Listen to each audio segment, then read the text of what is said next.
सबसे पहली तस्वीर आपके सामने हम रखने जा रहे हैं वो हिमाचल प्रदेश के सिरमौर से सामने आई है, जहां पर एक ट्रक बेकाबू हो गया। इस बेकाबू ट्रक की चपेट में 4 लोग आ गए जो बुरी तरीके से घायल हो गए। तस्वीरें आप देखिए हिमाचल प्रदेश के सिरमौर से आई है। ट्रक हादसे का ये सीसीटीवी फुटेज है, जिससे पता लग रहा है कि किस तरीके से ये ट्रक एकाएक बेकाबू हो गया। इसकी चपेट में 4 लोग आ गए जो कि जख्मी बताए जा रहे हैं। बेकाबू बस की मार, इसमें 4 लोगों के घायल होने की खबर है। ये अचानक से अनियंत्रित हो गया ट्रक और रास्ते में 4 लोग जो थे वो बुरी तरीके से जख्मी हो गए इस ट्रक की चपेट में आने से। बाइक सवार लोगों के ऊपर से कैसे ये ट्रक गुजर गया इन तस्वीरों में नजर आ रहा है। बेकाबू ट्रक की चपेट में 4 लोग आए हैं जो घायल बताए जा रहे हैं। ट्रक हादसे का सीसीटीवी फुटेज इस बीच सामने आया है। तस्वीरें हिमाचल प्रदेश के सिरमौर से। तो घायलों का अस्पताल में इलाज चल रहा है, लेकिन हिमाचल प्रदेश के सिरमौर से आई ये चौंकाने वाली तस्वीरें आप देख रहे हैं, जहां पर संकरी सड़क थी और ये ट्रक अचानक बेकाबू हो जाता है। रास्ते में मौजूद लोगों के ऊपर से ये ट्रक गुजर जाता है, जिसमें 4 लोग बुरी तरीके से जख्मी हो गए। अगली तस्वीर चीन के शेडोंग से सामने आई है। शेडोंग प्रांत में भीषण बवंडर आया है। धूल के गुबार में लिपटी डोंगमिंग काउंटी, सैकड़ों घर तबाह हो गए हैं। जानमाल के नुकसान की भी खबर सामने आ रही है। तस्वीरें देखिए आप, चीन से ये तस्वीरें आ रही हैं जहां पर भीषण बवंडर आया है। शेडोंग प्रांत की ये तस्वीरें बताई जा रही हैं। अचानक आए इस बवंडर के कारण धूल का गुबार इस पूरे इलाके में, पूरे प्रांत में देखा जा सकता है। ये डोंगमिंग काउंटी है जिसके ऊपर से ये बवंडर गुजरा है और इसकी वजह से सैकड़ों घर तबाह हो गए। साउथ अमेरिकी देश इक्वाडोर में बवाल की खबर सामने आई है। बता दें, महंगाई के खिलाफ सड़कों पर लोग उतर आए। उनका गुस्सा साफ तौर पर देखा जा सकता है। प्रदर्शनकारियों की पुलिस से इस दौरान भिड़ंत भी हुई है, जिसकी तस्वीरें आप देख रहे हैं। तो महंगाई के खिलाफ सड़कों पर उतर आए इक्वाडोर के लोग। जोरदार प्रदर्शन किया गया और प्रदर्शनकारियों को काबू में करने के लिए पुलिस की ओर से बल प्रयोग भी किया गया, जिसमें आपस में प्रदर्शनकारियों और पुलिस की भिड़ंत की खबर सामने आई। अगली तस्वीर इटली के माउंट एटना ज्वालामुखी से, जो कि एक बार फिर से अशांत हो गया है। ज्वालामुखी की राख 2 किलोमीटर तक फैली है। ये तस्वीरें आप देख रहे हैं इटली के माउंट एटना की। कई विमानों के रूट इस वजह से डाइवर्ट किए गए हैं। 5 दिन पहले सक्रिय हुआ था ये ज्वालामुखी, जिसके बाद कुछ इस तरीके की तस्वीरें सामने आ रही। अमेरिका के न्यू जर्सी के जंगलों में भीषण आग की खबर सामने आ रही है। भीषण आग से रिहायशी इलाकों पर खतरा मंडरा रहा है। ये तस्वीरें न्यू जर्सी की है। लपटों के फैलने से रोकने की कोशिशें लगातार जारी है। आग लगने के कारणों की जांच भी की जा रही है, लेकिन न्यू जर्सी में किस तरीके से भीषण आग लगी है और इसकी वजह से आसपास के इलाके में धुआं फैल गया।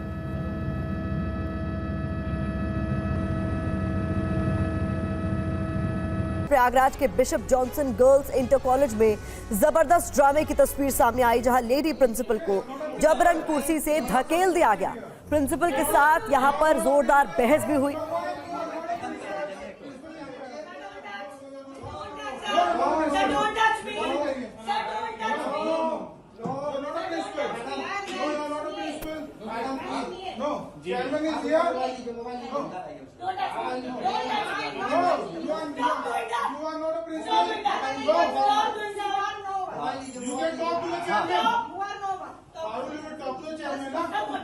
You can talk. What you are doing? आप बात कीजिए सामने। You can talk to a chairman ना? जी। अरे चेयर ही हटा दो ना, बैठिए। चेयर लेके हटा दो। सामने बैठे हुए सर, आपको सामने नहीं आ रही है।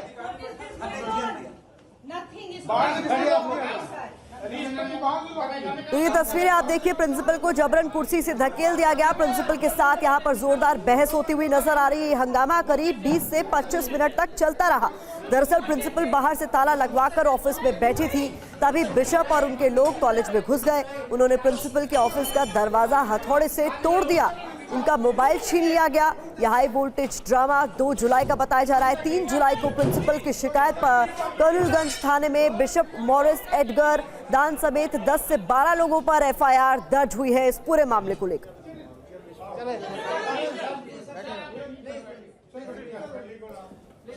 Now what is this going on? तो प्रिंसिपल ने इस व्यवहार का जोरदार विरोध किया, ये कहते हुए कि आप लोग ये गलत कर रहे हैं, लेकिन जोरदार हंगामे की ये तस्वीरें सामने आई है जहां पर लामबंद होकर प्रिंसिपल को जबरन उनकी कुर्सी से हटा दिया गया। All the teachers and the staff. All the teachers and सब लोग teachers staff अंदर आइए। आप लोग टीचर्स हैं क्या? अंदर आइए। So what is going on? This is your school, right? और आगे बढ़ते हुए बात अजब एमपी में हो रहे गजब कारनामों की कर लेते हैं। एमपी में नकल को लेकर बड़ा खुलासा हुआ है। बता दें आपको, एमपी के कॉलेजेस में पकड़ी गई है खुलेआम नकल। भिंड के कई कॉलेजेस में नकल कराई जा रही थी। बीएससी की परीक्षाओं में सामूहिक नकल की ये तस्वीरें सामने आई हैं। एसडीएम के छापे में नकल का खुलासा हुआ। पर्यवेक्षक और सेंटर इंचार्ज नकल करवा रहे थे, जिसकी ये वीडियो, ये तस्वीर सामने आई है। जब एसडीएम की ओर से यहां इस सेंटर पर छापेमारी की गई तो इस बात का खुलासा हुआ कि किस तरीके से यहां पर सामूहिक नकल करवाई जा रही थी। बीएससी की परीक्षाओं में सामूहिक नकल का खुलासा एसडीएम के छापे के बाद हो सका। और जानकारी के मुताबिक पर्यवेक्षक और सेंटर इंचार्ज ही नकल करवा रहे थे। तो मध्य प्रदेश के भिंड से ये तस्वीरें सामने आई है। परीक्षाओं को लेकर लगातार विवाद चल रहा है और इस बीच यहां पर साफ तौर पर देखा जा सकता है किस तरीके से एक सेंटर पर सामूहिक नकल करवाई जा रही है। बीएससी की परीक्षाओं के लिए जो परीक्षार्थी बैठे थे उन्हें सामूहिक नकल करवाई जा रही थी। एसडीएम की ओर से इस सेंटर पर छापा मारा गया तो नकल का खुलासा हो सका और पर्यवेक्षक और सेंटर इंचार्ज ही नकल करा रहे थे, इसका भी खुलासा हुआ।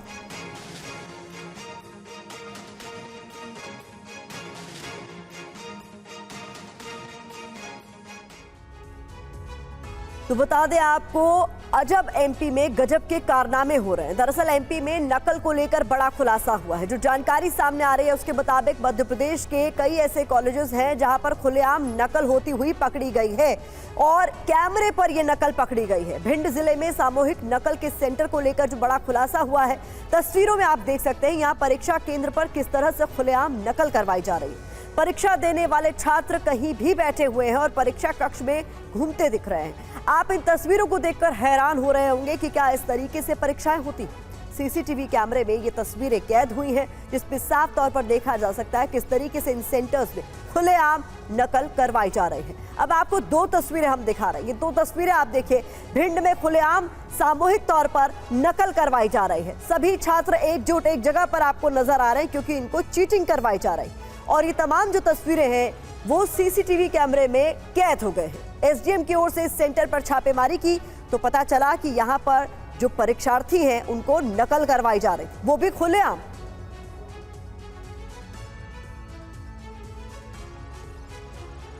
आइए अब आपको दिखाते हैं कि कैसे परीक्षा केंद्र पर नकल कराई जा रही थी और इसको लेकर जो जानकारी सामने आ रही है जल्दी से आपके सामने रख देते हैं। एमपी में भिंड के कॉलेजों में सामूहिक नकल को लेकर खुलासा हुआ है। किस तरीके से यहाँ पर एकदम ओपनली नकल करवाई जा रही थी। 6 कमरों में कराई जा रही थी सामूहिक नकल, इसको लेकर डिटेल सामने आई है। जानकारी के मुताबिक परीक्षा केंद्र पर बीएससी की परीक्षा चल रही थी और इस दौरान एसडीएम ने छापा मारकर सामूहिक नकल का भंडाफोड़ किया। रंगे हाथों पकड़ा गया।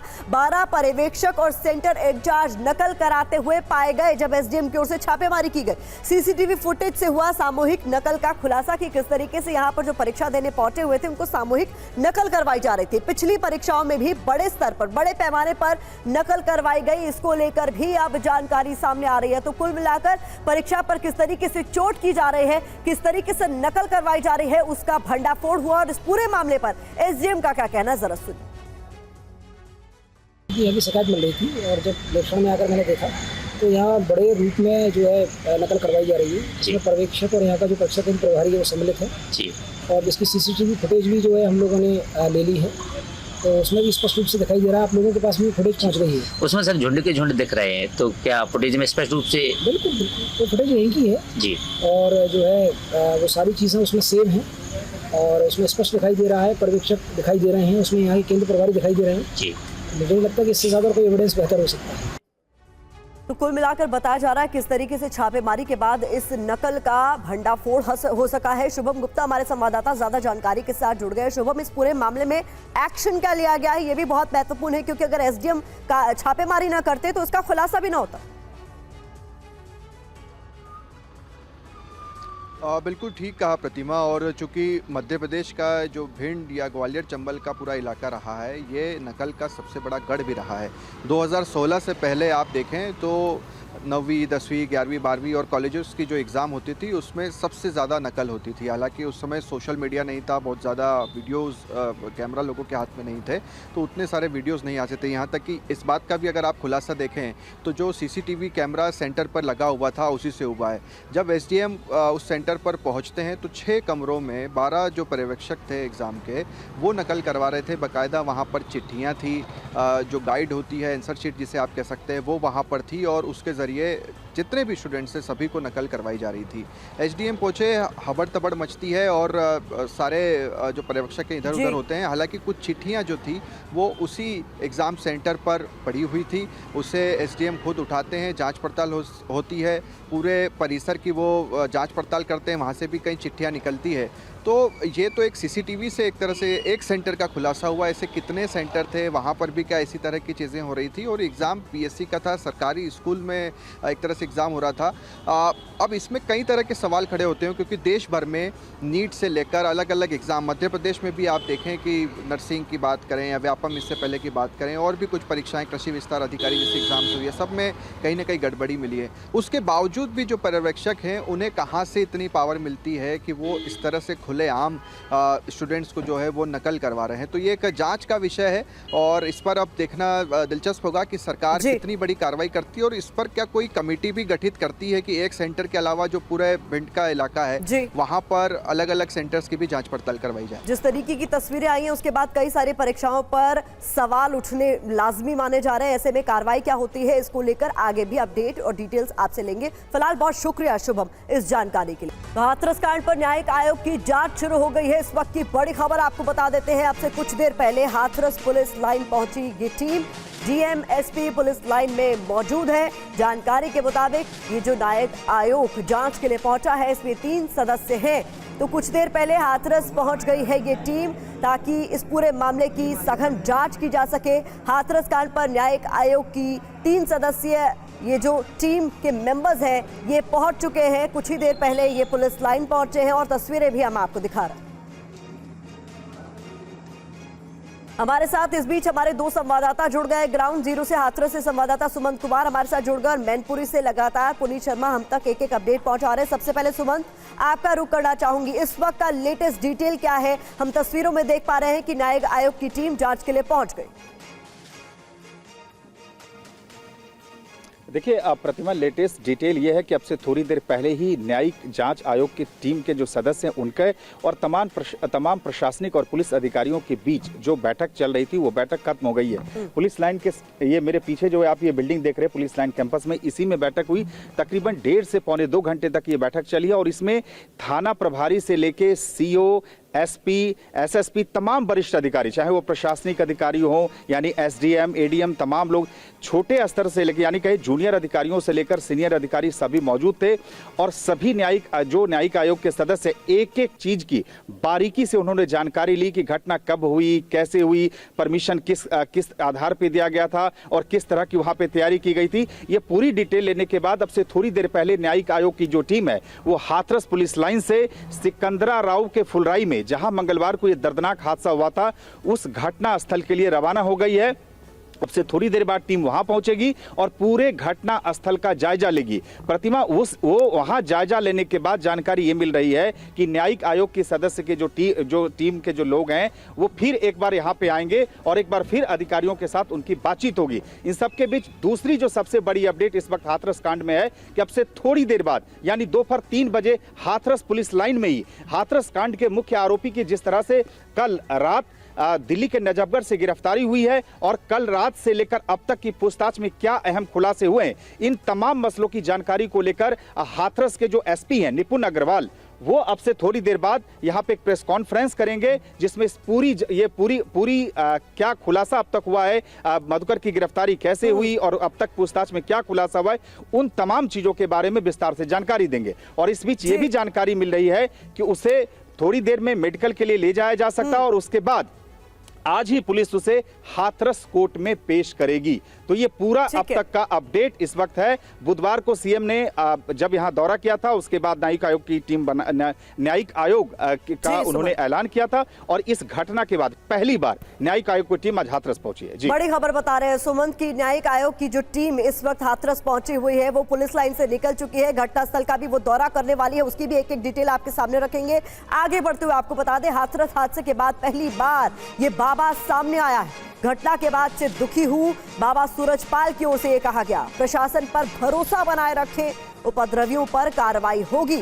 मृतकों के परिजनों घायलों के साथ हाथरस हादसे के 90 घंटे बाद इस बाबा ने मीडिया के सामने आकर अपनी बात रखी। उसने लिखा हुआ बयान पढ़ा, उपद्रवियों पर कार्रवाई की बात कही, हादसे पर दुख जताया और मृतकों के परिजनों और घायलों को पूरी जिंदगी साथ देने का वादा भी इस बाबा की ओर से किया गया। नारायण साकार हर की संपूर्ण ब्रह्मांड में सदा सदा के लिए जय जयकार। हम 2 जुलाई की घटना के बाद बहुत ही व्यथित हैं। प्रभु हमें बस संगत को इस दुख की घड़ी से उबरने की शक्ति दें। सभी शासन एवं प्रशासन पर भरोसा बनाए रखें। हमें विश्वास है जो भी उपद्रवकारी हैं वो बख्शे नहीं जाएंगे। हमने अपने वकील डॉक्टर AP सिंह जी के माध्यम से कमेटी के महापुरुषों से ये प्रार्थना की है कि दिवंगत आत्माओं के परिजनों एवं इलाजरत घायलों के साथ जीवन पर्यंत तन से खड़े रहने का आग्रह किया है, जिसको सभी ने माना भी है। सभी इस जिम्मेदारी को निभा भी रहे हैं। सभी महामंत्र का सहारा न छोड़ें। वर्तमान समय में वही माध्यम है सभी को सद्मति और सद्बुद्धि प्राप्त होने की इच्छा रखते हैं। नारायण साकार हर की संपूर्ण ब्रह्मांड में सदा सदा के लिए जय जयकार। तो देखा आपने किस तरीके से अपनी सांत्वना तो व्यक्त की इस बाबा की ओर से की गई, लेकिन वो बयान पढ़कर बताया गया, सुनाया गया। अब आपको बाबा के वीडियो बयान का मतलब क्या है, मायने क्या है, ये समझाने की भी हम कोशिश करते हैं। दरअसल पुलिस बाबा को पकड़ना ही नहीं चाहती, ऐसा क्यों लग रहा है, इसे समझने की कोशिश कीजिए। एक न्यूज एजेंसी बाबा तक पहुंच गई, लेकिन पुलिस नहीं पहुंच सकी। पुलिस आरोपी बनाना भी नहीं चाहती, ये बड़ा सवाल। बाबा का नाम जानबूझकर FIR में नहीं है, ये भी एक बड़ा सवाल है। पुलिस प्रशासन मानता है कि बाबा निर्दोष है, ये भी सवाल लगातार पूछे जा रहे हैं। मैनपुरी का मैं रुख करना चाहूंगी, हमारे संवाददाता पुनीत शर्मा वहां से हमारे साथ सीधे जुड़े हुए हैं। पुनीत, इस पूरे मामले में अब तक की कार्रवाई को लेकर तो डिटेल दीजिए ही, लेकिन वो जो तमाम सवाल लगातार TV9 भारतवर्ष पूछ रहा है कि इस बाबा पर अब तक कोई कार्रवाई क्यों नहीं, इनका नाम FIR में क्यों नहीं, और इनसे अब तक कोई भी पूछताछ की कोशिश भी क्यों नहीं की गई।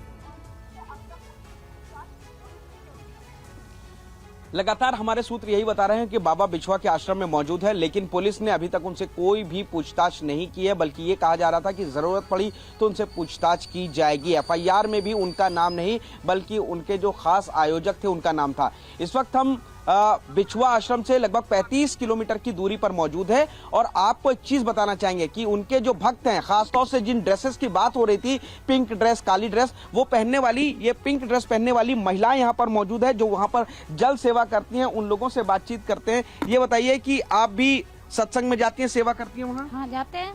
क्या करती हैं वहाँ पे? जल सेवा की। जल सेवा। हाँ। क्या खास कपड़ा पहनती हैं वहाँ पे? गुलाबी कलर की साड़ी। गुलाबी कलर की साड़ी। अच्छा, ठीक है। तो क्या आप वहाँ पे बाबा के नजदीक जा सकते हैं या खाली जल सेवा? नहीं, बाबा ठीक है, मतलब अपनी जल सेवा करते हैं, कर्म करते हैं और वापस आते हैं, नमन करते हैं। नमन करते हैं। आप बताइए, आप वहाँ पे क्या करती हैं, क्या कपड़े पहनती हैं? येलो कलर की साड़ी या लहंगा कुछ भी पहन सकते हैं वहाँ पे। और क्या नाम, सत्य का साथ करते हैं, दर्शन करते हैं और ब्रह्मवाणी सुनते हैं, नारायण का जयकारा बुनते हैं, नारायण साकर। तो येलो कलर का कपड़ा क्यों पहनती हैं? क्या बनती हैं वहाँ पे आप? गोपी बनती हैं आप वहाँ पे? अच्छा, तो वहाँ पे क्यों जाना शुरू किया? क्या परेशानी, कैसे आस्था बढ़ी आपकी? भैया परेशान थे काफी दिनों से, सन 2018 से परेशान थे, तो वो सही हो गए। हाँ, जाने आने से परम पिता परमात्मा के दर्शन ब्रह्मवाणी सुनने से, उनके वचनों पे चलने से आराम मिला, वो अब सही हो गए। तो आप उनको भगवान मानती हैं? उनको भगवान मानते हैं। आप भी उनको भगवान मानती हैं, परमात्मा मानती हैं? परमान नारायण साकार हरि जी मानते हैं। अच्छा। उनको जयकारा लगाते हैं, सत्य का साथ करते हैं, हर तरह की साड़ी पहनते हैं। हम वर्दी नहीं लिए। अच्छा, आप वर्दी नहीं लिए। ये बताइए, तो आप बताइए कि अब मुसीबत में फंस गए हैं बाबा, मुसीबत होती है। तो अब उनकी खुद की परीक्षा की घड़ी है, कैसे निकलेंगे इस मुसीबत से? हम कैसे, हम गाड़ी बताए भैया, हमें क्या मालूम गाड़ी के बारे में। आपको क्या दिक्कत हुई थी? आप भी जाते करें, जो कुछ हो सुबह करें, हम थोड़ी करें। अच्छा, वो करते हैं। आपको क्या दिक्कत आई थी? हमें सब दिक्कत ही आती है, हम बहुत परेशान आते, मेरे घर वाले भी परेशान आते, सब कुछ भी आते, आने जाने लगे, खाने तक भोजन भी नहीं आता, प्रताप होता था। अब आने जाने लगे तो पता है हमें फिर सब दे रही है, सब कुछ भी। अभी आप भी भगवान मानती हैं उनको? हाँ, बिल्कुल मानते। ये तमाम महिलाएं हैं, आप देखेंगी कोई गोपी बनता है, कोई पिंक कलर की ड्रेस पहनता है, वहाँ पे जल सेवा करता है। इन लोगों का मानना है कि वो ईश्वर का अवतार है, स्वयं ईश्वर है और इन सभी के कष्टों को उन्होंने दूर किया। और बाबा मुसीबत में है, लेकिन बाबा सब देख रहे हैं और वो बाहर आकर के बातचीत करेंगे। यही सवाल लगातार TV9 भारतवर्ष पूछ रहा है कि 121 लोगों की मौत हो गई है, लेकिन बाबा के जो अनुयायी है वो उनको ईश्वर मानते हैं, ईश्वर का अवतार मानते हैं और सवाल उनसे एक भी नहीं पूछा जा रहा है। इस बीच आगे बढ़ते हुए बता देते हैं कि 90 घंटे बाद इस पूरे मामले में बाबा सामने आया। इस दौरान उसने एक न्यूज एजेंसी से अपनी तमाम बातें जो उसे कहनी थी उसने कही। अब उसने क्या बोला और क्या छिपाया, इसकी एक एक डिटेल आपके सामने रख रहे हैं। 2 जुलाई की घटना से दुखी यह बाबा की ओर से बोला गया, लेकिन क्या छिपाया गया, हादसे के बाद क्यों छिपा हुआ था, इस पर बाबा की ओर से कोई भी बात नहीं कही गई। क्या बोला, शासन प्रशासन पर भरोसा रखे, ये अपील उसने मीडिया के जरिए की है, लेकिन क्या कोई आश्वासन मिला, इस पर कुछ भी नहीं बोला। उपद्रवी जो है वो बख्शे नहीं जाएंगे, ये बड़ी बात कही गई है, लेकिन हादसे के पीछे कौन जिम्मेदार है, इस पर उसकी ओर से कोई बात नहीं कही गई। 90 घंटे बाद बाबा सामने आया, उसने क्या कहा ये जानिए। घायलों मृतकों का आजीवन ख्याल रखेंगे, संवेदना जताकर बचने की कोशिश की गई है, ये भी एक बड़ा सवाल है जो उठ खड़ा हुआ है। नारायण साकार हरि की जयकार, ये भी उसकी ओर से कहा गया। क्या समर्थकों के लिए संदेश दिया, ये भी समझने की कोशिश लगातार की जा रही है। इस बीच नारायण साकार हरि पर पटना में केस दर्ज है, ये जानकारी सामने आ रही। हाथरस भगदड़ को लेकर पटना में केस दर्ज किया गया है, तो इस वक्त की बड़ी खबर, नारायण साकार हरि पर पटना में केस दर्ज किया गया। हाथरस में जिस तरीके से उसके सत्संग में भगदड़ मची, 121 लोगों की मौत हुई, इसी भगदड़ को लेकर पटना में ये केस दर्ज किया गया है।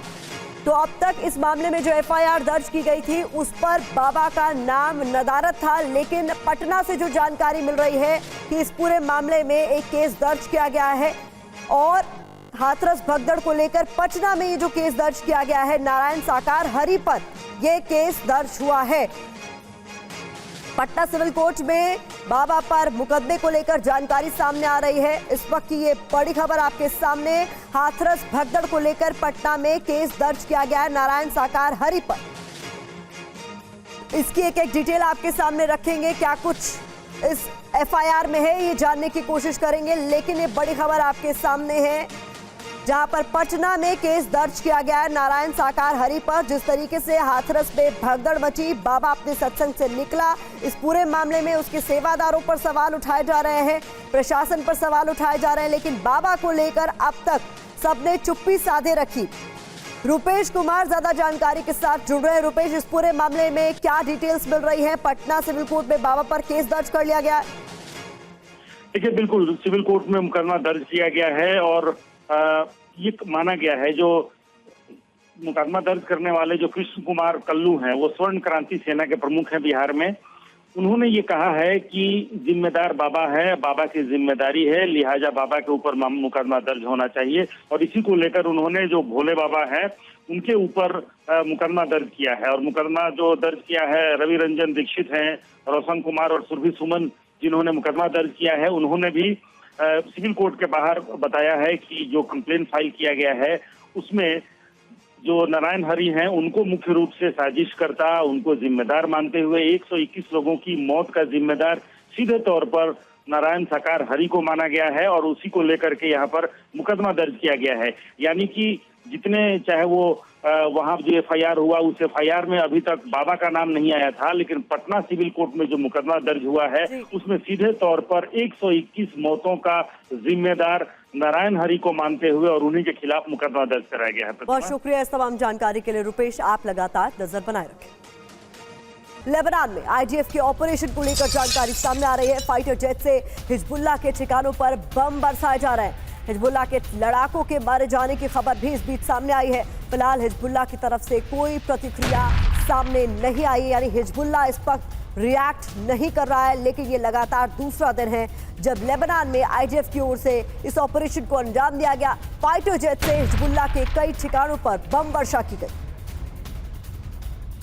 इस हमले में हिजबुल्लाह के कई लड़ाकों के मारे जाने का दावा भी किया जा रहा है।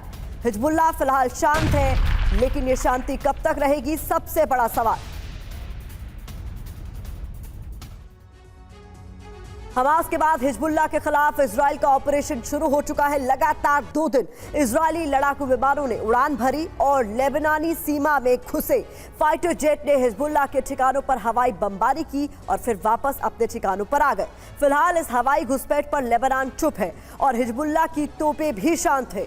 हिजबुल्लाह फिलहाल मौके की नजाकत को देख रहा है। ऐसी आशंका है कि इजराइल को जवाब देने के लिए हिजबुल्लाह ब्रिगेड चौंकाने वाला एक्शन ले सकता है। तो इस एक्शन का रिएक्शन क्या होगा, इस पर नजर हमारी बनी हुई है। लेकिन तस्वीरें जो लगातार सामने आ रही है वो आशंका को लगातार बढ़ाती जा रही है कि किस तरीके का और कितना बड़ा रिएक्शन हिजबुल्लाह की तरफ से होता है। आपको बता दें, इजरायली लड़ाकू विमान लगातार बम वर्षा कर रहे हैं। हिजबुल्लाह के खात्मे का अभियान कुल मिलाकर यहाँ पर लग रहा है जैसे शुरू कर दिया गया है। इजरायली वायुसेना को दक्षिणी लेबनान पर हमले का जिम्मा सौंपा गया है। जानकारी के मुताबिक इजरायली लड़ाकू विमान लगातार इस इलाके में उड़ान भर रहे हैं। इसके अलावा सीमा पर लगातार लेबनानी आसमान में लड़ाकू विमानों की गश्त होती हुई नजर आ रही है। हिजबुल्लाह के ठिकानों पर बम वर्षा की जा रही है, लगातार बम बरसाए जा रहे हैं। चुनिंदा ठिकानों पर इजरायली वायुसेना की बमबारी को लेकर भी डिटेल सामने आ रही है। हिजबुल्लाह ने अब तक विमान भेदी मिसाइल का इस्तेमाल हालांकि नहीं किया है। ऐसे में सबसे बड़ा सवाल, मनीष झा हमारे संवाददाता हमारे साथ जुड़े हैं। मनीष, यही है कि अब आगे क्या होगा, हिजबुल्लाह की यह शांति कब तक रहेगी? देखिए, सबसे बड़ी बात यह है कि IDF और हिजबुल्लाह दोनों एक दूसरे को बहुत अच्छे से जानते हैं, समझते हैं। उन्हें पता है कि दोनों की कमजोरियां क्या है, दोनों की स्ट्रेंथ क्या है। और ऐसे समय में जब हिजबुल्लाह ने बहुत सारे हमले किए, रॉकेट से हमले किए, ड्रोन से हमले किए, उसके बाद जब जवाबी कार्रवाई IDF की हो रही है, तो इस वक्त कैसे शेल्टर लेना है, कैसे बंकर में रहना है, कैसे टनल में रहना है और कैसे अपने आप को बचाना है ताकि अगले दिन वो हमला कर सके, इन दोनों का हमला जारी रहेगा। हाँ, ये बात है कि हिजबुल्लाह की निगाहें इस वक्त होगी कि जब मोसाद के चीफ हमास के साथ एक नेगोशिएशन डील कर रहे हैं, क्योंकि हिजबुल्लाह को लगता है कि अगर वो डील कामयाब होती है तो फिर हमास हिजबुल्लाह शायद सीज फायर की तरफ बात करेगी, वरना हिजबुल्लाह के जवाब फिर होंगे और उसका जवाब IDF देगा। यह सिलसिला लगातार चलने वाला है। यानी हिजबुल्लाह की ये शांति किसी रणनीति का हिस्सा है मनीष, ये माना जा रहा है। और ये रणनीति खुद को अभी फिलहाल बचाने की है, सेफ रखने की। इस पर आगे और डिटेल्स आपसे लूंगी, लेकिन इस वक्त बड़ी खबर आ रही है नॉर्थ इजराइल में हिजबुल्लाह का बड़ा हमला। किरियात शहर पर रॉकेट से हमला किया गया है। जानकारी के मुताबिक हमले के बाद आसमान में आग की ऊंची लपटें उठती दिखी। ये तस्वीरें आप देखिए जरा।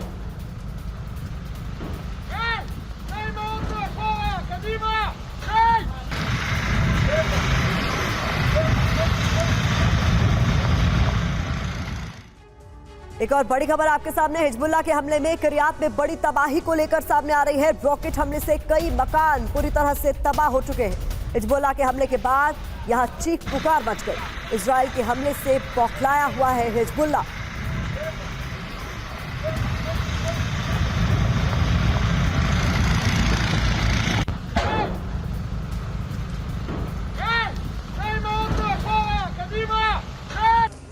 और इस बीच आपको बता दें, हिजबुल्लाह के हमले में इजराइल को बड़ा नुकसान पहुंचा है। जानकारी के मुताबिक 24 घंटे में 200 से ज्यादा मिसाइल हमले हुए हैं। 5 रेजिमेंट मुख्यालय और 20 ठिकाने इसमें तबाह हो गए हैं। आइलेट, कत्सवाविया, नफा और यार्डन बेस पर हमले हुए हैं। गोलान डिवीजन के कमांड सेंटर पर भी हिजबुल्लाह की ओर से हमला किया गया है। तो ये एक डिटेल आपके सामने हम रख रहे हैं कि हिजबुल्लाह भी शांत पूरी तरीके से नहीं बैठा है, उसकी तरफ से भी पलटवार किया जा रहा है। लेकिन ये हमले और कितने भीषण हो सकते हैं, इसकी आशंका हर किसी को इस वक्त सता रही है, परेशान कर रही है। लेकिन ये तस्वीरें आप देखिए किस तरीके से कमांड सेंटर पर भी, गोलान डिवीजन के कमांड सेंटर पर भी भीषण हमला किया गया है। तो हिजबुल्लाह का ये बदला और बदले से जुड़े हुई ये तस्वीरें आपके सामने हम एक एक कर रख रहे हैं। इस बीच रूस यूक्रेन युद्ध के मैदान से भी बड़ी खबर सामने आ रही है। यहाँ हलचल तेज होती हुई नजर आ रही है। यूक्रेन की युद्ध रणनीति पर इस वक्त की बड़ी खबर आपके सामने। बेलारूस पर हमले की योजना बना रहा है कीव। युद्ध का दायरा बढ़ाना चाहता है यूक्रेन। ऐसे में बेलारूस पर हमले की योजना को लेकर जानकारी सामने आ रही है। रूस को उलझाने की इसे नई रणनीति के तौर पर देखा जा रहा है। रूसी न्यूज एजेंसी स्पुतनिक के हवाले से ये बड़ी खबर सामने आ रही है। तो रूस लगातार यूक्रेन पर शिकंजा कस रहा है। ऐसी खबरें हैं कि यूक्रेन के पास हथियारों की भी कमी है, लेकिन इसके बावजूद भी ज़ेलेंस्की बेलारूस पर हमले की रणनीति पर काम कर रहे हैं। ज़ेलेंस्की नाटो के सहयोग से बेलारूस पर हमले की प्लानिंग कर रहे हैं। बेलारूस में पुतिन के परमाणु हथियार तैनात हैं और यूक्रेन की सीमाएं बेलारूस से मिली हुई हैं। अगर यूक्रेन ने बेलारूस को टारगेट करने की कोशिश की तो यूरोप से विश्व युद्ध की शुरुआत होना तय माना जा रहा है और लगातार खतरा इसका बना हुआ है। इस बीच आखिर क्यों ज़ेलेंस्की बेलारूस पर हमले की रणनीति पर काम कर रहे हैं, ये जानना भी आपके लिए जरूरी है और इसकी एक एक डिटेल आपके सामने हम रख रहे हैं। देखिए, जो जानकारी हमारे पास है उसके मुताबिक रूस को उलझाने के लिए एक और मोर्चा खोलना चाहते हैं ज़ेलेंस्की और इसीलिए बेलारूस पर उनकी निगाहें हैं। बेलारूस में यूक्रेनी हमला हुआ तो मान के चलिए कि रूस का फोकस शिफ्ट हो जाएगा, ये ज़ेलेंस्की सोच रहे हैं। इसके अलावा बेलारूस के खिलाफ हमला हुआ तो युद्ध की समय सीमा काफी ज्यादा बढ़ जाएगी। फिलहाल ये युद्ध थमता हुआ नजर नहीं आ रहा है, लेकिन ये और एक्सटेंड हो सकता है।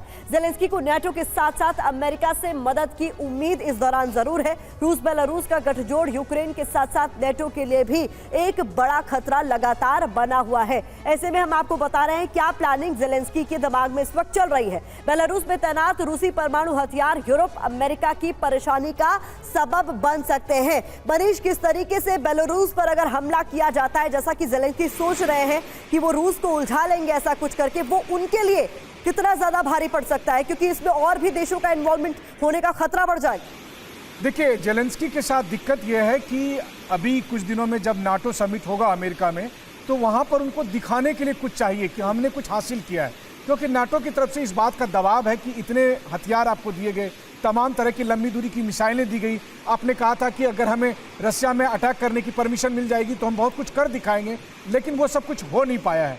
क्रीमिया में भी उनकी कोई खास बढ़त हो नहीं पाई है। ग्राउंड पर रूसी सेना बहुत आगे है। ऐसी स्थिति में वो चाहते हैं कि इस युद्ध को कहीं किसी तरह से प्रोवोक किया जाए। फिलहाल अभी उनके लिए सबसे बड़ा झटका लगा जब 48 घंटे पहले हंगरी के प्रधानमंत्री ज़ेलेंस्की से मिलकर और फिर पुतिन से मिलने पहुंच गए। तो वैसी स्थिति में ज़ेलेंस्की को लग रहा है कि एक ऐसे समय में जब यूरोपीय देश अचानक में दो भाग हो जाए, फूट पड़ जाए, उससे पहले कहीं किसी फ्रंट पर लाकर ये दिखाया जाए कि अभी भी हम युद्ध में अपनी पोजीशन को बने हुए हैं। जी तो मनीष, इंपॉर्टेंट डिटेल सामने रख रहे हैं किस तरीके से इस पूरे इलाके में टेंशन लगातार बढ़ती हुई नजर आ रही है। इस पर नजर हमारी बनी रहेगी। फिलहाल बहुत शुक्रिया मनीष इस तमाम जानकारी के लिए। और अब आगे बढ़ते हुए आपको प्रयागराज से आई एक चौंकाने वाली तस्वीर हम दिखाने जा रहे हैं। प्रयागराज के bishop Johnson girls inter college में जबरदस्त ड्रामे की तस्वीरें सामने आई। लेडी प्रिंसिपल को जबरन कुर्सी से धकेल दिया गया। प्रिंसिपल के साथ बहस भी हुई और ये हंगामा करीब 20 से 25 मिनट तक चलता रहा। पहले ये तस्वीरें आप ध्यान से देखिए, फिर इसकी एक एक डिटेल आपके सामने हम रखेंगे। तो इन तस्वीरों में आप देख सकते हैं कि लेडी प्रिंसिपल जो कि अंदर मौजूद थी, दरवाजा बंद था तो दरवाजे को तोड़कर ये तमाम लोग प्रिंसिपल के कमरे में दाखिल हुए। इस दौरान इस पूरे घटनाक्रम का वीडियो शूट किया जा रहा था, लेकिन किस तरीके से यहाँ पर जोरदार हंगामा शुरू हुआ उसके बाद जरा देखिए। Don't do that. Sir, don't touch. Sir, don't touch. Sir, don't touch. Don't touch, sir. Sir, don't touch me. Sir, don't touch me. Sir, don't touch me. Madam please no chairman mobile लीजिए Don't touch me. Don't touch me. Stop doing that. Stop doing that. Stop doing that. Not now.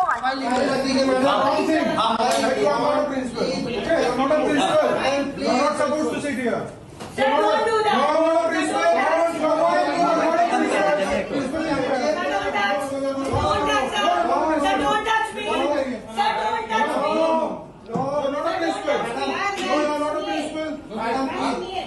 Chairman is here. Don't touch me. Don't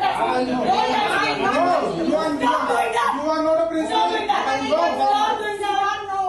You can talk to the chairman. You are no one. How will you talk to the chairman? What is this? Yeah, you can talk. What you are doing? आप बात कीजिए सामने. You can talk to the chairman ना. What is this? अरे chair ही हटा दो ना बैठी चेयर लेके हटा दो सामने बैठे हुए सर आपको सामने नहीं आ रही है. What is this going on? Nothing is बाहर going खड़े आप लोग. on. अरे इसका भी बाहर भी बाहर से लोग What is this? What are you doing?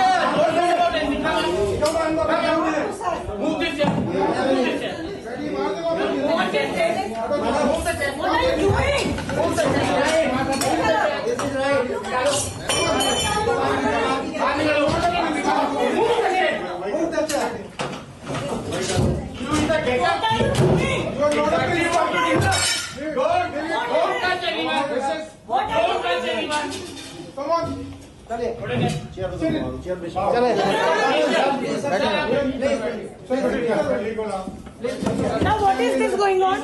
Shanti has already appointed you as the principal of this college. Not now. You are no one. Long ago. You were Shirley is there. Yeah. Please sit here. जब आपको principal all the teachers and the staff. All the teachers and the staff. आप लोग teachers हैं क्या अंदर आइए. So what is this going on? This is your school, right? Why don't you come in? She is already appointed. This way you Today is the first day. So you are sitting inside and you are knocking outside. And people are saying that we don't have a key. What is this going on? You are doing. We are not doing anything. तो प्रयागराज से आ रही इन तस्वीरों को आपने देखा. इसको लेकर कई तरह के सवाल अब पूछे जा रहे हैं कि जहां पर बच्चे शिक्षा ग्रहण करने जाते हैं वहां पर इस तरीके के बवाल से वो आखिरकार क्या सीखेंगे. अब आगे बढ़ते हुए आपको हैरान कर देने वाली खबर बताते हैं. दिल्ली से बेंगलुरु जाने वाली स्पाइसजेट की फ्लाइट पे यात्री 12 घंटे तक फंसे रहे. ये घटना कल दिल्ली एयरपोर्ट पर हुई. तकनीकी दिक्कत के कारण कल शाम दिल्ली से बेंगलुरु जाने वाली स्पाइसजेट की फ्लाइट दिल्ली एयरपोर्ट से उड़ान नहीं भर सकी. यात्रियों का दावा है कि इस दौरान उन्हें 12 घंटे तक फ्लाइट से बाहर नहीं आने दिया गया, न ही उनके खाने पीने की कोई व्यवस्था की गई. इसके बाद यात्रियों ने जमकर हंगामा किया.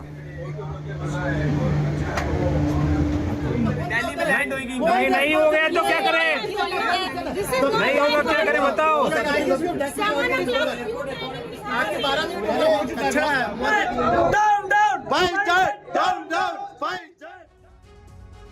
और इस बीच एक और बड़ी खबर. सीएम केजरीवाल की गिरफ्तारी पर सुनीता केजरीवाल का बयान सामने आया है. एनडीए के सांसद मंगुटा रेड्डी के बयान पर गिरफ्तारी हुई, ये कहना उनकी पत्नी सुनीता केजरीवाल का. एनडीए के सांसद मंगुटा रेड्डी के बयान पर अरविंद केजरीवाल की गिरफ्तारी हुई.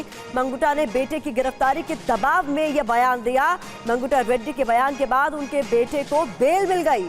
प्रताड़ना की वजह से मंगुटा रेड्डी ने बयान अपना बदला. सीएम केजरीवाल के खिलाफ षड्यंत्र हो रहा है, ये तमाम बातें सुनीता केजरीवाल की ओर से कही गई. क्या आपको पता है कि केजरीवाल जी को गिरफ्तार क्यों किया है? केजरीवाल जी को एनडीए के एक एमपी के बयान पर गिरफ्तार किया है. उनका नाम है मगुंटा श्रीनिवासलू रेड्डी यानी एमएसआर. एमएसआर के ठिकानों पर ईडी की रेड हुई. उनसे पूछा गया कि क्या वो कभी केजरीवाल जी से मिले हैं. उन्होंने कहा, हाँ, मैं 16 मार्च 2021 को केजरीवाल जी से दिल्ली सचिवालय में उनके दफ्तर में मिला था. मैं दिल्ली में एक फैमिली चैरिटेबल ट्रस्ट खोलना चाहता था. उसके लिए दिल्ली के सीएम से जमीन के बारे में बात करने गया था. केजरीवाल जी ने कहा, लैंड एलजी के पास है, एप्लीकेशन दे दो, हम देखते हैं, और कहकर चले गए. ईडी को एमएसआर का जवाब पसंद ही नहीं आया. 17 जुलाई 2023 को पिता एमएसआर ने ईडी में अपना बयान बदल दिया. उन्होंने अब कहा 16 मार्च 2021 को मैं केजरीवाल जी से मिलने गया था। मुश्किल से 4-5 मिनट मुलाकात हुई। वहीं 10-12 लोग बैठे थे। मेरे कमरे में घुसते ही केजरीवाल जी ने मुझसे कहा कि दिल्ली में आप शराब का काम शुरू करो, बदले में आम आदमी पार्टी को 100 करोड़ रुपए दे दीजिए। जाहिर है कि MSR का यह बयान झूठा है। वे खुद कह रहे हैं कि यह उनकी केजरीवाल जी से पहली और आखिरी मुलाकात थी। 10-12 लोग वहां बैठे थे। अगर किसी को किसी से पैसे मांगने भी थे तो वह क्या कोई किसी अजनबी से पहली मुलाकात में ही 10-12 लोगों के सामने इस तरह पैसे मांग लेगा? और इस बयान को देने के बाद 2 दिन में ही MSR के बेटे को बेल मिल जाती है। इन सब बयानों से एक बात तो साफ हो गई कि अपने बेटे को जेल से निकलवाने के लिए MSR ने झूठा बयान दिया। आपके बेटे केजरीवाल जी को एक गहरे राजनीतिक षड्यंत्र का शिकार बनाया गया है।